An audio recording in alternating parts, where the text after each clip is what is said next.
আমি রাজ, আপনারা দেখছেন খবর 24।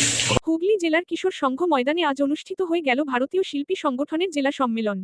সম্মেলনে জেলার বিভিন্ন প্রান্ত থেকে শিল্পী ও সাংস্কৃতিক জগতের সঙ্গে যুক্ত বিশিষ্ট ব্যক্তিরা উপস্থিত ছিলেন। অনুষ্ঠানে উপস্থিত ছিলেন বিশিষ্ট শিল্পী সাব্বির আলী, বিমল বিশ্বাস, কোরিওগ্রাফার মাক, সৌভিক দাস, স্বপন প্রসাদ, সতীশ সিং সহ অন্যান্য শিল্পীরা। সম্মেলনে শিল্পীদের বিভিন্ন সমস্যা, তাদের অধিকার এবং শিল্প সংস্কৃতির প্রসার নিয়ে বিস্তারিত আলোচনা হয়। পাশাপাশি শিল্পীদের একতা ও সাংস্কৃতিক কর্মকাণ্ডকে আরও শক্তিশালী করার বার্তা দেওয়া হয়। শিল্পী ও সংস্কৃতির সঙ্গে যুক্ত সকলকে ঐক্যবদ্ধভাবে এগিয়ে নিয়ে যাওয়ার লক্ষ্যে এদিনের জেলা সম্মেলন অনুষ্ঠিত হয়।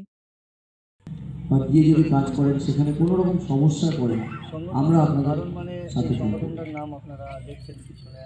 যাই হোক, আমি আমার বক্তব্যটা আর দীর্ঘায়িত করলাম না। কলকাতা বেহালায় থাকি। ভারতীয় শিল্পী সংগঠন আমরা যারা দেখতে পাচ্ছেন এই কদিন মিলে আমরা ফাউন্ডার মেম্বার হিসেবে জয় বিএসএস তাদের সেফটি সিকিউরিটি সেইটা দেওয়া, তাদের নতুন সুযোগ করে দেওয়া, সমস্ত ধরনের শিল্পীদের কাজের সুযোগ করে দেওয়া, তাদের আমাদের অসংখ্য ধন্যবাদ। ধরনের শিল্পী आप लोग जो आए हैं यहाँ पे, হয়ে গেছেন, যারা आप लोग के लिए ही आए এই हैं। কাজ করে आपने बुलाया बोल के हम लोगों ने आया। পেনশনের ব্যবস্থা করে ये দেওয়া, बीएसएस करने का एक ही रीजन था कि हम लोग তাদের शिल्पी लोग को लेके ही हम लोग आगे काम करते हैं। বিষয় রয়েছে। तो हमने लॉकडाउन का टाइम में देखा था बहुत सारे आर्टिस्ट लोग को बहुत प्रॉब्लम हुआ था। পারদর্শী হয়ে কতটা इवन खुद का डांसर के अलावा भी या और भी आर्टिस्ट के अलावा भी सब कोई बहुत प्रॉब्लम में पड़े थे। বিভিন্ন তথ্য সংস্কৃতি এবং কালচারাল वहाँ पे हम लोगों मैंने टाना था और भी कुछ टाना था। तो उस टाइम मेरे माथा में आया था कि आर्टिस्ट लोग को देखने वाला कोई नहीं है, आर्टिस्ट वालों को देखने वाला सिर्फ आर्टिस्ट ही है। মূলত দেখা যায় বিভিন্ন শিল্পী থাকেন যারা বাউল फिर एक समय ऐसा आया कि आर्टिस्ट लोग के लिए कुछ करना चाहिए, নাচ গান, तो उसके लिए ही हम लोगों ने बीएसएस बनाया है এখন বর্তমান ताकि পরিস্থিতিতে कल कोई भी आर्टिस्ट ये प्रॉब्लम फेस ना करना पड़े कि उसके पास में খুঁজে পাওয়া আপনারা যে আমাদের সাথে আছেন সেটা একটু আপনাদের প্রোফাইল থেকে প্লিজ সবাই ছেড়ে হয় যে শিল্পী গুণগত মান খারাপ, সেটা হতে পারে। আরেকটা হয় সেই শিল্পীকে সুযোগ দেওয়ার যে চ্যানেলটা, সেটা বা সুযোগ দেওয়ার যে জায়গাটা, সেটা সেই শিল্পীর যোগাযোগ নেই। তো আমরা তো বিচার করার জন্য শিল্পী কেমন, শিল্পী কী ধরনের কাজ করে, সেটা তো অডিয়েন্স বিচার করে।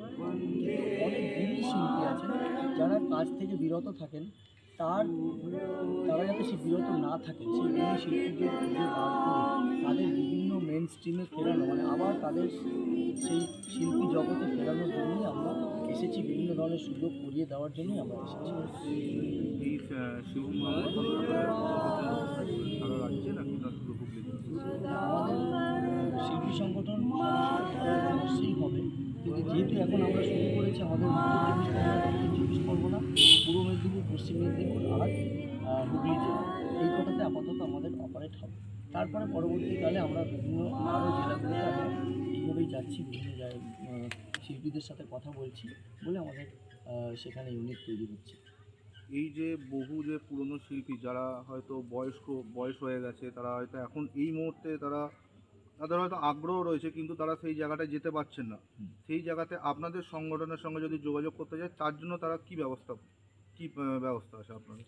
আমরা হুগলিতে যেমন এখানে ইউনিট করেছি, তো প্রত্যেকটা ডিস্ট্রিক্টে আমরা যখন যাচ্ছি সেই ডিস্ট্রিক্টে আমাদের কিছু কর্মকর্তা থাকবে, যেমন হুগলিতে সাব্বির ভাই আছেন, সাবান ভাই আছেন।